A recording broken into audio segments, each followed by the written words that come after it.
있습니다. 솔로몬 왕이 바로의 딸 외에 이방의 많은 여인을 사랑하였으니 곧 모압과 암몬과 에돔과 시돈과 헷 여인이라. 여호와께서 일찍이 이 여러 백성에 대하여 이스라엘 자손에게 말씀하시기를 너희는 그들과 서로 통혼하지 말며 그들도 너희와 서로 통혼하게 하지 말라. 그들이 반드시 너희의 마음을 돌려 그들의 신들을 따르게 하리라 하셨으나 솔로몬이 그들을 사랑하였더라. 왕은 후궁이 700명이요 첩이 300명이라. 그의 여인들이 왕의 마음을 돌아서게 하였더라. 솔로몬의 나이가 많을 때에 그의 여인들이 그의 마음을 돌려 다른 신들을 따르게 하였으므로 왕의 마음이 그의 아버지 다윗의 마음과 같지 아니하여 그의 하나님 여호와 앞에 온전하지 못하였으니 이는 시돈 사람의 여신 아스다롯을 따르고 암몬 사람의 가증한 밀곰을 따름이라. 솔로몬이 여호와의 눈앞에서 악을 행하여 그의 아버지 다윗이 여호와를 온전히 따름같이 따르지 아니하고 모압의 가증한 그모스를 위하여 예루살렘 앞 산에 산당을 지었고 또 암몬 자손의 가증한 몰록을 위하여 그와 같이 하였으며 그가 또 그의 이방 여인들을 위하여 다 그와 같이 한지라. 그들이 자기의 신들에게 분향하며 제사하였더라. 솔로몬이 마음을 돌려 이스라엘의 하나님 여호와를 떠나므로 여호와께서 그에게 진노하시니라. 여호와께서 일찍이 2번이나 그에게 나타나시고 이 일에 대하여 명령하사 다른 신을 따르지 말라 하셨으나 그가 여호와의 명령을 지키지 않았으므로 여호와께서 솔로몬에게 말씀하시되 내게 이러한 일이 있었고 또 내가 내 언약과 내가 내게 명령한 법도를 지키지 아니하였으니 내가 반드시 이 나라를 내게서 빼앗아 내 신하에게 주리라. 그러나 네 아버지 다윗을 위하여 네 세대에는 이 일을 행하지 아니하고 내 아들의 손에서 빼앗으려니와 오직 내가 이 나라를 다 빼앗지 아니하고 내 종 다윗과 내가 택한 예루살렘을 위하여 한 지파를 내 아들에게 주리라 하셨더라. 아멘. 성경 욥기에 내 시작은 미약하였으나 내 나중은 심히 창대하리라 하시는 그런 말씀이 있습니다.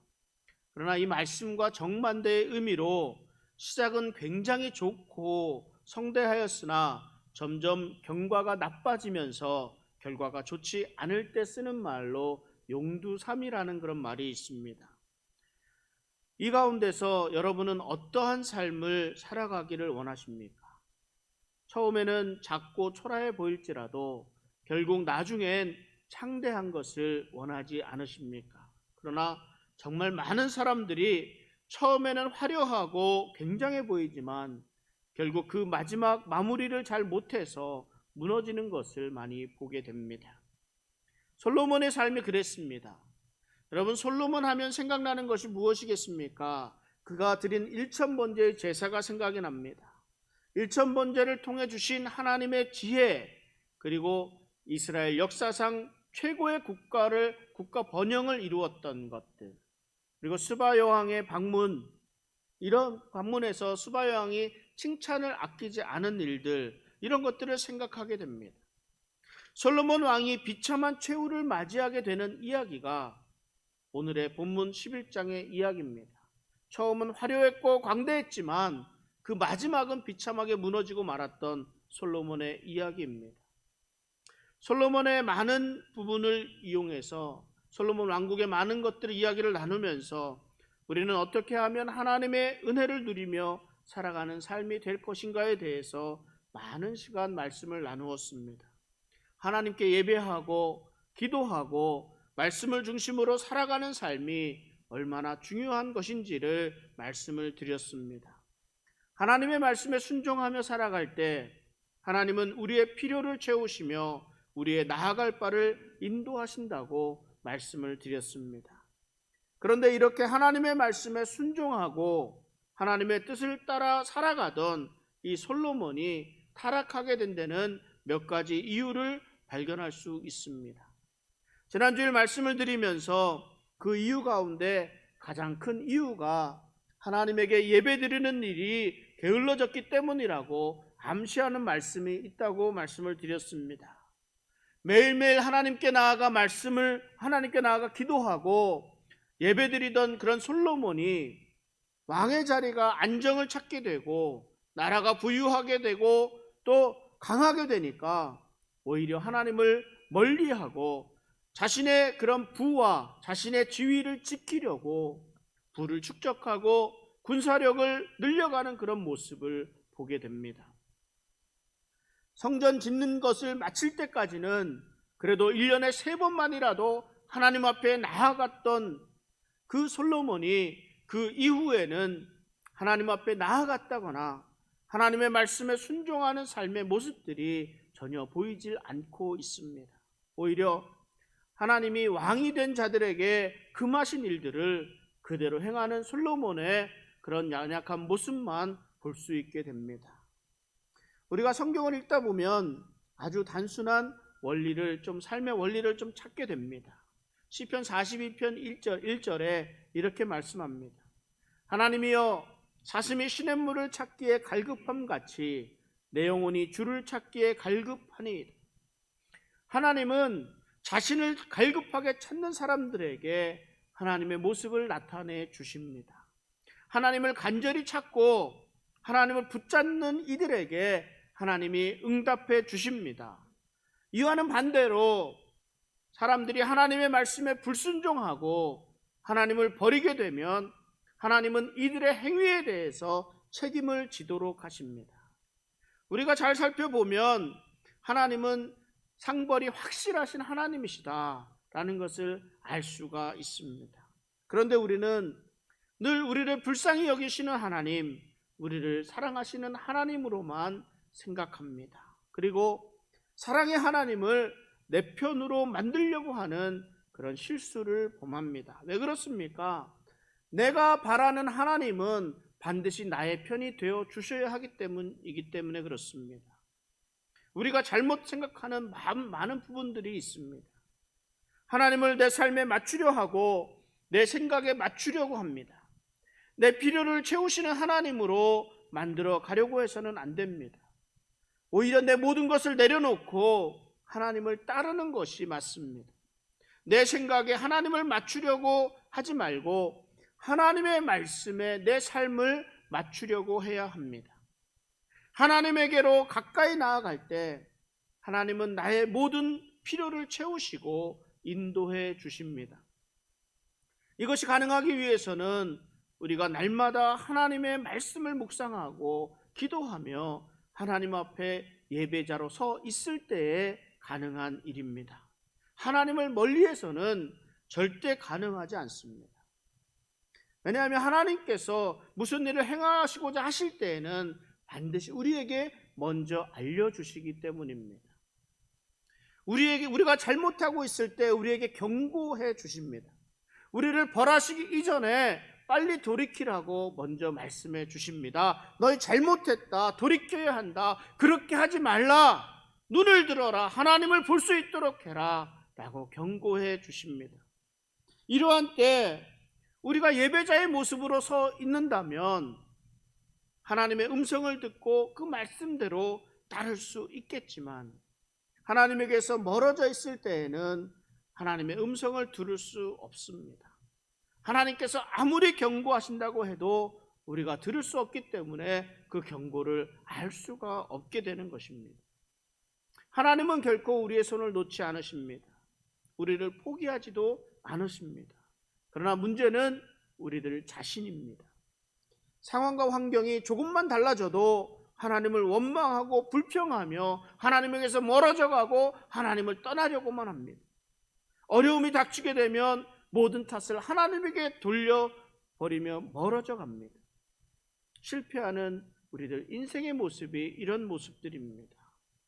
솔로몬 왕이 이와 같은 길을 걸었습니다. 솔로몬은 하나님께 예배하던 예배자였습니다. 하나님의 말씀에 순종하던 신실한 하나님의 백성이었습니다. 그러나 화려했던 시간들이 지나면서 점점 더 하나님을 의지하기보다는 주변 나라들을 의지했습니다. 하나님을 의지하기보다는 물질을 더 의지했습니다. 하나님을 의지하기보다는 군사력을 더 의지했습니다. 그 결과 하나님에게서 멀어졌고 이런 솔로몬에게 하나님께서 그 책임을 물으셨습니다. 솔로몬의 마지막 모습을 통해 우리들의 연약한 부분을 돌아볼 수 있기를 바랍니다. 똑같은 잘못을 저지르지 않도록 귀한 교훈으로 삼는 시간이 될 수 있기를 바랍니다. 하나님은 이스라엘의 왕된 자는 말과 은금, 아내를 많이 두어 미혹당하지 말라고 말씀하셨습니다. 그러나 솔로몬은 수많은 왕비와 그런 후궁들을 두었습니다. 오늘 2절 말씀을 다시 한번 보도록 하겠습니다. 여호와께서 일찍이 이 여러 백성에 대하여 이스라엘 자손에게 말씀하시기를 너희는 그들과 서로 통혼하지 말며 그들도 너희와 서로 통혼하게 하지 말라. 그들이 반드시 너희의 마음을 돌려 그들의 신들을 따르게 하리라 하셨으나 솔로몬이 그들을 사랑하였더라. 솔로몬은 후궁이 700명이고 첩이 300명이었습니다. 첩은 제쳐놓더라도 후궁이라고 하면 정식으로 결혼을 하는 그런 왕비급인데요. 정식으로 결혼한다고 해도 2년 동안 매일 결혼식을 해야 하는, 대단하지 않습니까? 열왕기서의 저자가 솔로몬 왕국 이야기를 하면서 상당히 많은 부분을 이 초기의 이야기에 집중하고 있습니다. 이는 곧 솔로몬이 이스라엘 역사상 가장 이상적인 시대에 가장 이상적인 군주였기 때문입니다. 이스라엘이 통일국가로서 평화와 번영을 누리며 각국의 명성을 떨쳤던 이 시대는 하나님의 축복을 받은 시대였습니다. 이러한 축복은 하나님이 솔로몬에게 주신 지혜로 이루어진 그런 결과물들이었습니다. 이런 이상적인 군주가 하나님의 율법을 지키지 못하고 무너지는 것은 수많은 이방 여인들을 아내로 맞아들이기 시작한 때부터입니다.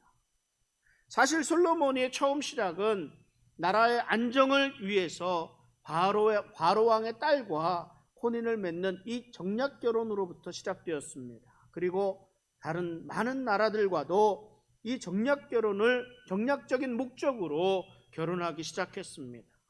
그러나 오늘 본문에 나타나는 이 설명은 조금 다른 각도로 솔로몬의 결혼이 어떠했는지를 설명하고 있습니다. 1절과 2절에서 보면 솔로몬이 이들을 단순히 정략적인 결혼뿐만이 아닌 그들을 사랑하였다라고 표현하고 있습니다. 물론 당시의 주변 국가들에서 자신들의 안전을 위해서 왕의 딸을 보내는 경우도 있었을 것이고 또 평화를 위해서 정략적인 목적으로 결혼하는 경우도 있었을 것입니다. 그러나 단순히 정략적인 목적뿐만이 아니라 솔로몬이 이 여인들을 사랑하였다고 합니다. 이러한 솔로몬의 행동이 결국 그의 여인들이 왕의 마음을 돌아서게 하였더라라는 결과를 가져왔습니다. 4절에 보면 솔로몬의 나이가 많을 때에 그의 여인들이 그의 마음을 돌려 다른 신들을 따르게 하였으므로 왕의 마음이 그의 아버지 다윗의 마음과 같지 아니하여 그의 하나님 여호와 앞에 온전하지 못하였으니 말씀합니다. 솔로몬의 아버지 다윗 왕 또한 여러 명의 아내를 두었습니다. 이로 인해 피비린내 나는 싸움을 하기도 했습니다. 아버지가 자식을 죽이게 되고 형제가 형제를 죽이는 무서운 일들이 있었습니다. 솔로몬은 이러한 모든 과정을 지켜보았음에도 불구하고 아버지 다윗의 좋지 않은 부분을 그대로 따라하였습니다. 심지어 더 많은 아내를 두어서 더 악한 길을 가게 되었습니다. 하나님이 이스라엘에게 이방인들과의 통혼을 금하시면서 이방인들과 결혼하게 되면 우상 숭배의 미혹을 당하리라고 말씀하셨습니다. 하나님의 백성으로 우상을 숭배하게 되는 것은 하나님을 배반하는 배반적인 행동입니다. 솔로몬이 맞이한 수많은 아내들과 또 더불어 이들이 섬기던 우상까지 그대로 이스라엘에 들어오게 되었습니다. 성경은 이 우상들을 나열하는데 시돈 사람의 여신 아스다롯, 암몬 사람의 밀곰, 이 밀곰은 몰록이라고 불리기도 합니다. 모압의 그모스 등이 있었습니다. 솔로몬은 자신들의 여인들을 위해서 각 산당을 짓게 하고 여인들로 자기의 신들에게 분향하며 제사를 지내도록 했습니다. 그런데 11장 9절 상반절에 보면 솔로몬이 마음을 돌려 이스라엘의 하나님 여호와를 떠남으로 여호와께서 그에게 진노하시니라. 솔로몬의 행한 이러한 일들이, 산당을 짓고 여인들로 하여금 분향하게 한 이런 일들이 하나님의 진노를 불러왔습니다.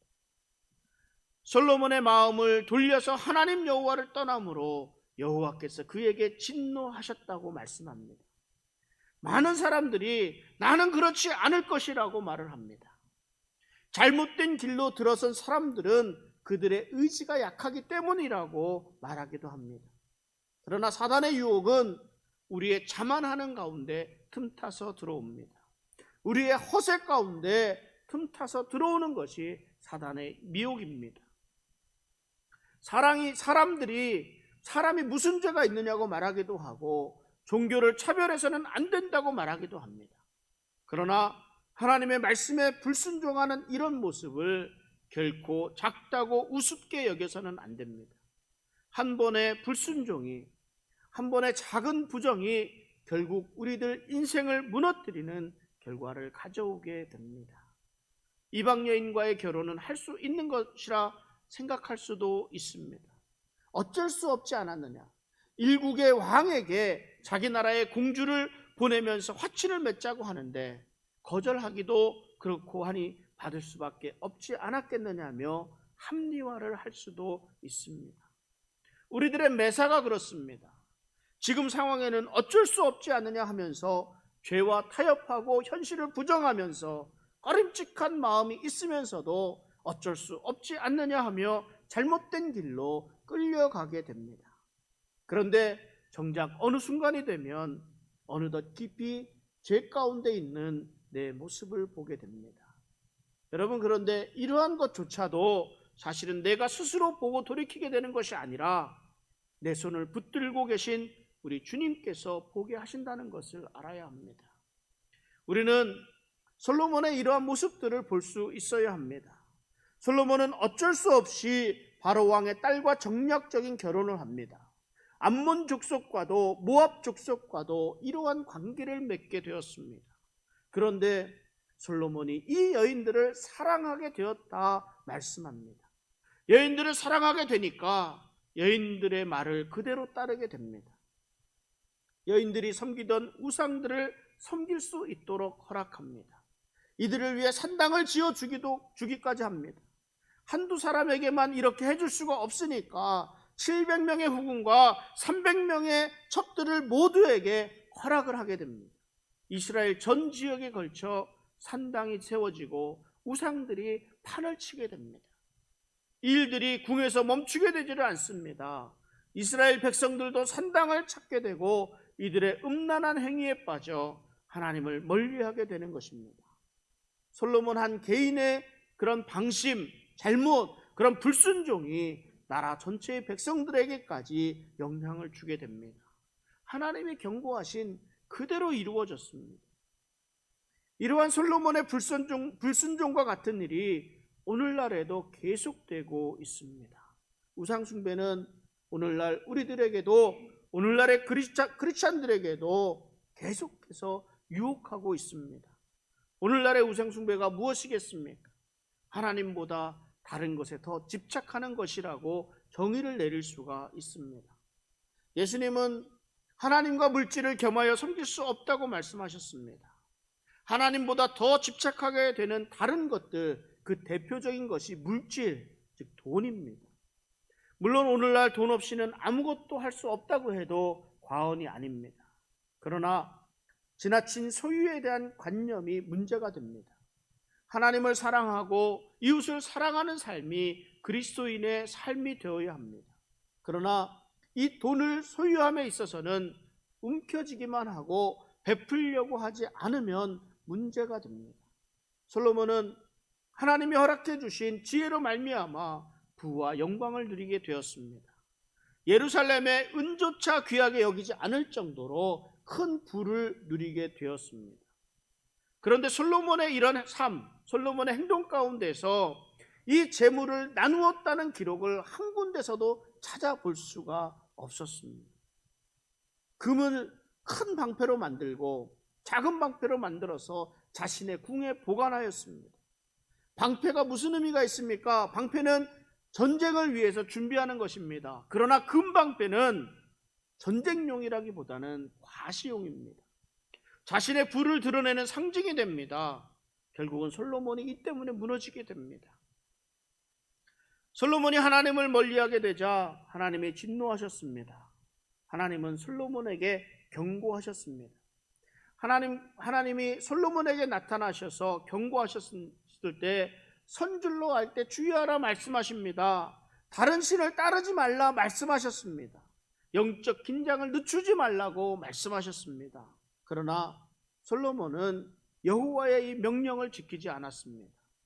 이것이 아버지 다윗과 솔로몬과의 큰 차이였습니다. 아버지 다윗 왕 또한 한결같이 옳았던 사람만은 아니었습니다. 남의 아내 밧세바를 얻기 위해서 살인까지 했던 왕이었습니다. 이때 하나님이 경고하셨습니다. 나단 선지자를 통해서 그의 잘못을 알도록 깨우쳐 주셨습니다. 이때 다윗은 하나님 앞에 회개하고 돌이켰습니다. 뿐만 아니라 다윗은 또 하나님의 말씀에 불순종하기도 했습니다. 인구조사를 하며 하나님을 의지하지 않고 자신의 싸울 수 있는 군사들을 셈하여 보았습니다. 하나님의 진노하심으로 수많은 백성들이 전염병으로 죽게 되는 결과를 가져왔습니다. 이때에도 다윗은 자신의 잘못을 회개하고 돌이켰습니다. 그러나 솔로몬은 그렇지 않았습니다. 하나님이 직접 나타나셔서 경고의 말씀을 주셨음에도 불구하고 돌이키지 못했습니다. 오히려 솔로몬의 여인들에 의해 마음을 빼앗기고 여호와의 눈앞에서 악을 행하고 여호와를 떠나게 되었습니다.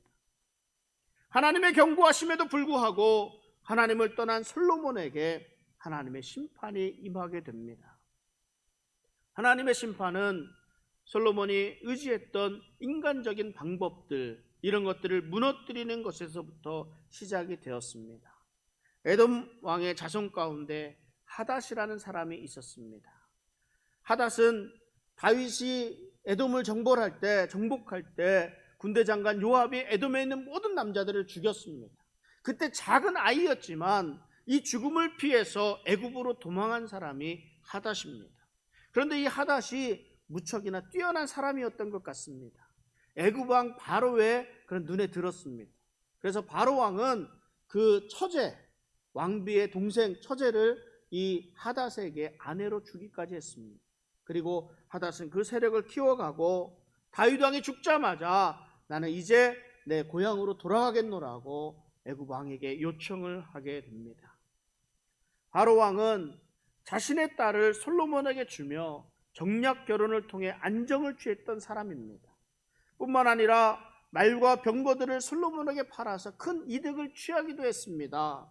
그럼에도 불구하고 이 애굽 왕 바로는 솔로몬의 대적이라고 할 수 있는 이 하닷을 받아들이고 자신의 처제를 아내로 내어주기까지 하며 그의 세력을 키우는데 후원하기까지 하였습니다.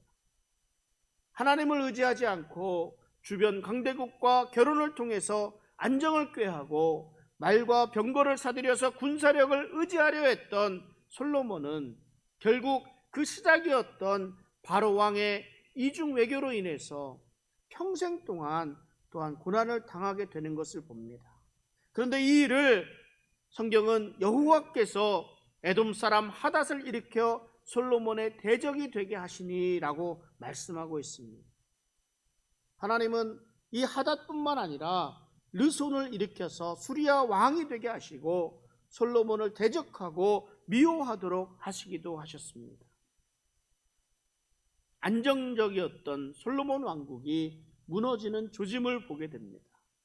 솔로몬이 하나님의 율법을 준수하고 하나님께 순종하는 동안에는 사방에 평화가 있었습니다. 그러나 솔로몬이 우상을 숭배하며 하나님과의 관계에 금이 가자 사방의 평화 역시 깨어지는 것을 봅니다. 우리들 삶에는 늘 행복과 불행이 공존합니다. 행복과 괴로움이 그 불행과 괴로움이 늘 함께 공존합니다. 언제 행복을 느끼고 언제 불행을 느끼고 있습니까? 언제 기쁘고 언제 즐거운 삶이 되고 언제는 힘들고 언제 괴로운 삶이 되는가는 전적으로 하나님과의 온전한 관계 속에서 이루어진다는 것임을 알아야 합니다. 우리 삶에서의 진정한 평화는 하나님과의 온전한 만남을 통해서 이루어질 수 있습니다. 솔로몬의 부귀와 영화는 하나님의 지혜로 주신 것 때문이었습니다. 솔로몬이 하나님을 떠나게 되자 잠재해 있던 대적들 에돔 왕 하닷, 수리아 왕 르손이 솔로몬을 괴롭힙니다. 이들은 아버지 다윗 때에도 이스라엘의 대적이었던 사람들입니다. 이 고통과 아픔, 대적들이 완전히 사라진 것이 아니라 늘 언제나 함께 있었던 것입니다. 그러나 솔로몬이 하나님을 믿고 하나님의 음성을 듣고 하나님의 말씀에 순종할 때에는 이 모든 일들이 평화를 가져왔었지만 솔로몬이 우상을 숭배하게 되니까 이들의 모습들이, 실체들이 드러나며 괴롭혀가는 모습들을 보게 됩니다. 우리들에게 늘 좋은 일만 있을 수는 없습니다. 힘이 들기도 하고 괴롭기도 하고 낙심하기도 합니다. 이 코로나 사태로 인해서 많은 어려움들이 있는 줄 압니다. 그러나 우리가 하나님과 온전한 관계를 가지고 있다면 이 모든 일들은 얼마든지 극복할 수 있는 일들입니다. 그리고 힘든 상황 속에서도 하나님은 이길 능력을 주시고 감당할 힘을 주십니다. 그러므로 우리는 언제나 기쁨과 즐거움 가운데 거할 수 있게 됩니다. 이것이 믿는 사람들의 삶의 비결이 됩니다. 그러나 우리가 명심해야 할 것은 우리의 기쁨과 즐거움, 우리의 행복과 평화의 조건은 하나님 안에서 있을 때라는 것을 알아야 합니다. 말씀을 정리합니다. 솔로몬은 축복이 저주가 되는 삶을 살았습니다. 솔로몬의 마지막을 이 뱀꼬리와 같은 그런 삶이 될 수밖에 없었던 이유가 몇 가지 있습니다. 이 먼저 하나님이 솔로몬에게 허락하신 지혜입니다. 이 하나님이 허락하신 지혜는 분명히 축복입니다. 솔로몬은 하나님이 주신 이 지혜, 지식을 가지고 이스라엘을 잘 다스렸습니다. 그러므로 언제나 하나님의 은혜에 감사해야 했습니다. 그러나 솔로몬은 지적인 자만에 빠졌습니다. 솔로몬의 지혜는 세상 모든 사람들의 위에 우뚝 뛰어난 것이었습니다. 어떠한 어려운 문제들도 솔로몬은 다 풀어버렸습니다. 솔로몬의 지혜는 어떤 한 부분에 멈추어 있는 것이 아니라 그 문학과 예술과 자연과학까지 모든 전반적으로 뛰어난 지혜였습니다. 솔로몬이 기록한 잠언이 3천이고 만드는 노래가 1,005이나 되었다고 말씀합니다. 이러한 지혜에 솔로몬은 더 이상 하나님을 의지하려 하지 않았습니다.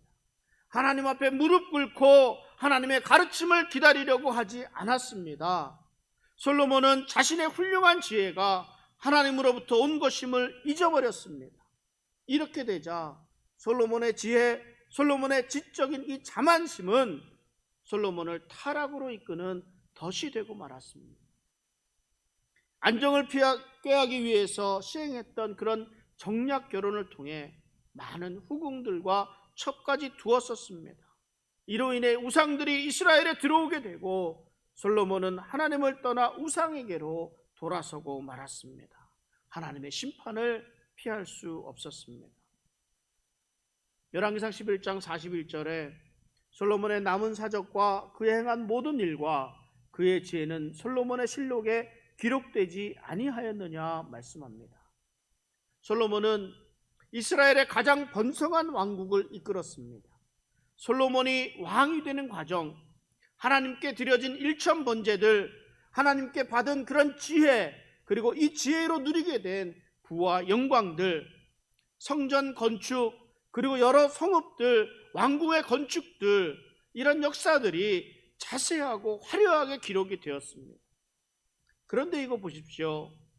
솔로몬의 마지막 부분은 솔로몬의 실록에 기록되었다고 간단하게 서술하고 있습니다. 그렇게 화려했던 왕의 초라한 마지막을 보게 되는 것입니다. 아무리 하나님의 축복을 많이 받은 사람이라 할지라도 하나님의 말씀에 따라 잘 관리하지 않으면 아무런 소용이 없습니다. 하나님이 주신 축복을 겸손한 마음으로 끝까지 잘 관리해야 합니다. 솔로몬과 같은 용두사미의 인생이 아니라 끝까지 하나님의 말씀에 순종하며 겸손하게 하나님 앞에 무릎을 꿇을 수 있는 저와 여러분들이 되시기를 바랍니다. 우리 주님 부르시는 그날까지, 최후 승리를 얻는 그날까지 승리하는 복된 삶을 살아가는 우리 성도님들 되시기를 주님의 이름으로 축원합니다. 기도하겠습니다.